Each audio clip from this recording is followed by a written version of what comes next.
ஆயுள் குறைப்போம், ஆயுளை காப்போம். இன்றைக்கி ஒரு ஆரோக்கியமான உணவு தான். வெயிட் லாஸ் பண்ணுறதுக்கு இது ரொம்ப உதவும். அந்த இதுதான் பண்ண போகிறேன். அது என்ன அப்படின்னா, சோளத்தில் கிச்சடி. சோளம்னா மக்காச்சோளத்தில் கிச்சடி பண்ண போகிறேன். ரவா கிச்சடி எப்படியோ அதே மாதிரி தான், ஆனால் டேஸ்ட் மட்டும் கொஞ்சம் வித்தியாசமாக இருக்கும்.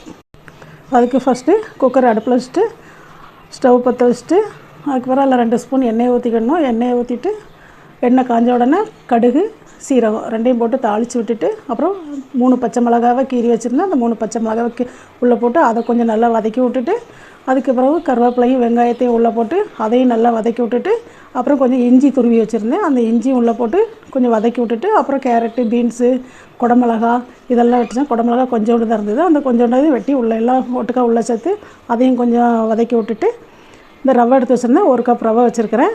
மக்காசோள ரவை. இது சூப்பராக இருக்கும். இதையும் உள்ளே போட்டு கொஞ்சம் வதக்கி விட்டுட்டு, அதையும் நல்லா கொஞ்சம் வதக்கி விட்டுட்டு, அப்புறம் தண்ணி ஊற்றிக்கணும். 1க்கு 4 தண்ணி ஊற்றினேன் நான். கம்மியாக ஊற்றினாலும் ஊற்றிக்கலாம்.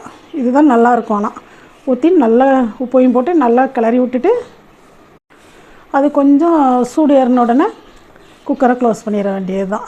அதுக்கப்புறம் விசில் விட்டுக்க வேண்டியது தான். அது ஒவ்வொருத்தர் குக்கர் எப்படி விசில் விடுமோ அந்த மாதிரி பார்த்துக்கணும். சில குக்கர் டக்கு டக்குன்னு விசில் வரும், சில குக்கர் நல்லா லாங்காக வரும். என் குக்கர் கொஞ்சோண்டு செய்கிறதுனால விசில் டக்கு டக்குன்னு வந்தது. அதனால் நான் 10 விசில் விட்டேன். அப்புறம் விசில் போனோன்னே ஓப்பன் பண்ணி பார்த்தா சூப்பராக வந்திருந்தது.